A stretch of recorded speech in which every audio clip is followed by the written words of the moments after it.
Welcome to Worthwhile Watches. I'm Rob.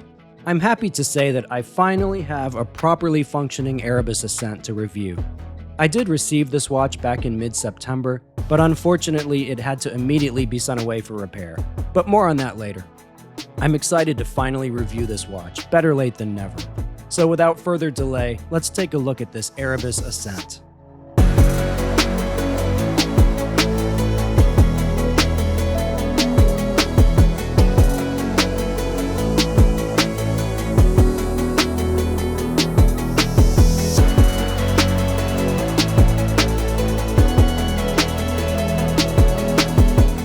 First of all, this watch comes in the same zip-up travel case as the Origin. It comes with some information cards and the 2-year warranty card and a cleaning cloth. There's room to securely fit 2 watches, so getting a useful travel case is a nice touch. As for the watch itself, what really stands out right away is the dial.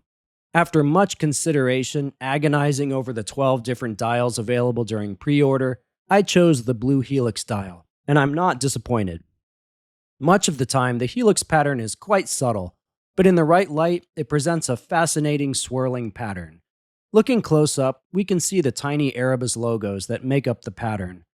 This design is very similar to the Grand Seiko radial spiral design, but it's well executed here and gives the dial plenty of visual interest. The applied indices feature a high polished finish that really sparkles in the light, and the polished hands are sharp and clean. One small problem that seems to be quite common is with the double index at 12 o'clock. The ends are cut at slightly different angles, making one appear slightly longer than the other.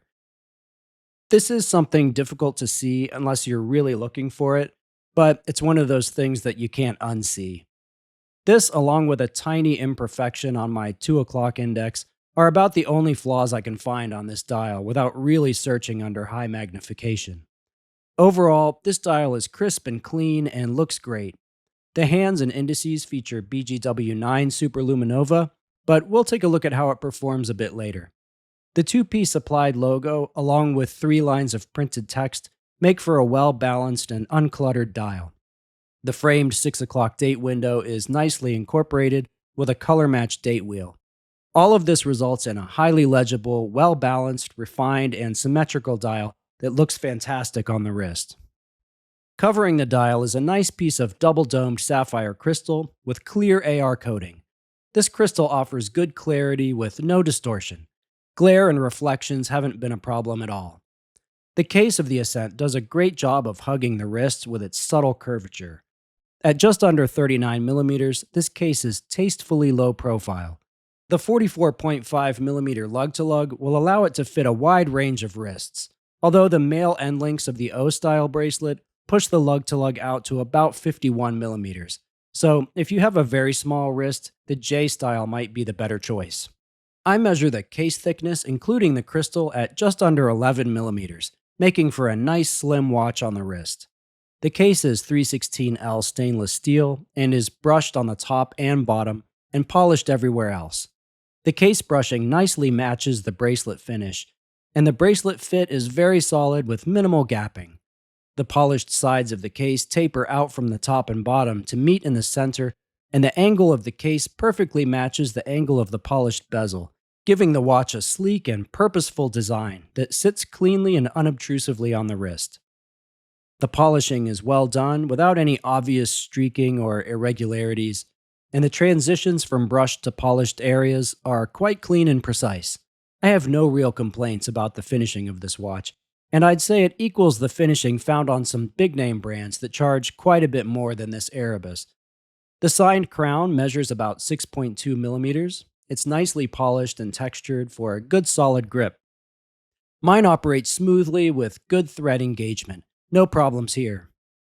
The solid screw-down caseback is rather simple, featuring an Erebus logo, model name, movement, sapphire, and the water resistance rating of 100 meters, which should be plenty for a watch of this type. One thing I want to really commend Erebus for is the bracelet. I opted for the O-style bracelet because I figured the head of the watch was flashy enough already for me, without the light-catching pattern and polished center links of the J-style. The bracelet and clasp are all brushed on top with polished sides. Being quite particular about bracelet fit, I was really glad to see a toolless micro adjust clasp included on this watch, and it's a nice one. It's an all milled double push button clasp featuring a nicely etched Erebus logo. This clasp offers about 8 millimeters of adjustment as I measure it, with the links being about 10 millimeters. This could have caused some wrists to fall in between proper sizing, so the Erebus team decided to include 2 half links, and I sincerely thank them for doing this and making bracelet fit a priority, as so many watch brands overlook proper bracelet fit for some reason. On the wrist, the Ascent wears comfortably. It's thin, sleek, and unobtrusive. Sized for me, it weighs about 126 grams, giving it a bit of heft without being at all overbearing. The fit is always just right thanks to the adjustable clasp and half links. The wearing experience is fantastic. I always appreciate good lume on any watch. The Erebus Origin 38 that I reviewed had excellent lume, so I have high hopes for this Ascent. Let's see how it performs in a 20-minute lume test.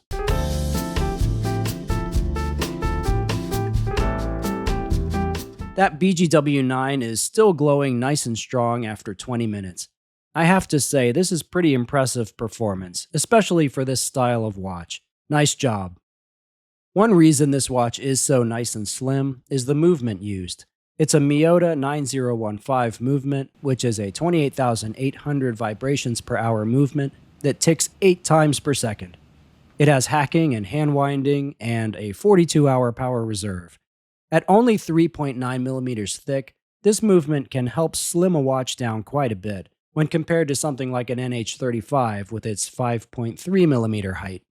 The Miyota 9015 is typically a very reliable movement, but I happen to be the unlucky recipient of a real bad one. I noticed on the first day I wore it that it was running a bit slow. Then a few hours later, it was running noticeably fast. This seemed very odd to me, so I put it on the time grapher and whoa.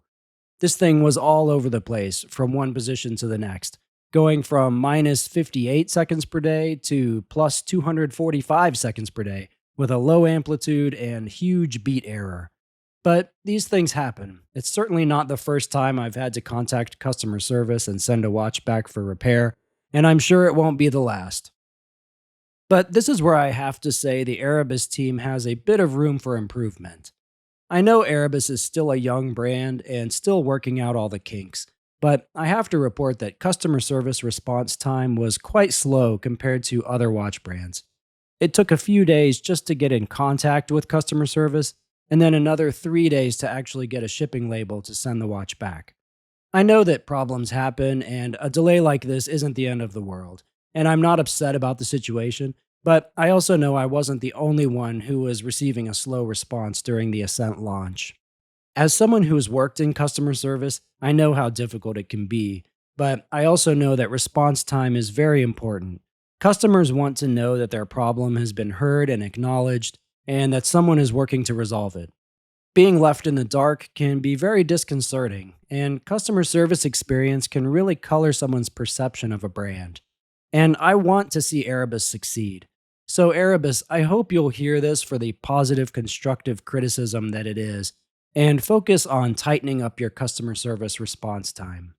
I think that would go a long way in increasing customer confidence and satisfaction. In the end, Erebus customer service definitely came through. The repair center seems to have done a great job with the repair, and the watch is running very well now. With a quicker initial response, it would have been an A+ customer service experience. This Ascent is an impressive watch. It's apparent that a lot of thought has gone into the design, and quality components were used. Inspiration from Seiko, Grand Seiko, and a little Omega seem to have been combined to form a high-quality but affordable watch that leaves me with little to complain about. Yes, there are a couple flaws in the dial components, and mine arrived with a wildly inaccurate movement, but it's difficult not to like this watch when it's on the wrist. It's comfortable, unobtrusive, looks great, and makes an excellent go-anywhere, do-anything option. With an Origin 38mm and an Ascent now in my collection, I'm really looking forward to seeing what Erebus comes up with next. For such a young brand, they're off to a very good start so far. I'm sure this Ascent will see quite a bit of wear in my regular rotation for the foreseeable future. Thanks for watching, as always. Please like and subscribe if you enjoyed this video. It really helps me continue to improve the channel. Thanks again, and whatever type of watch you have on your wrist, make your day worthwhile.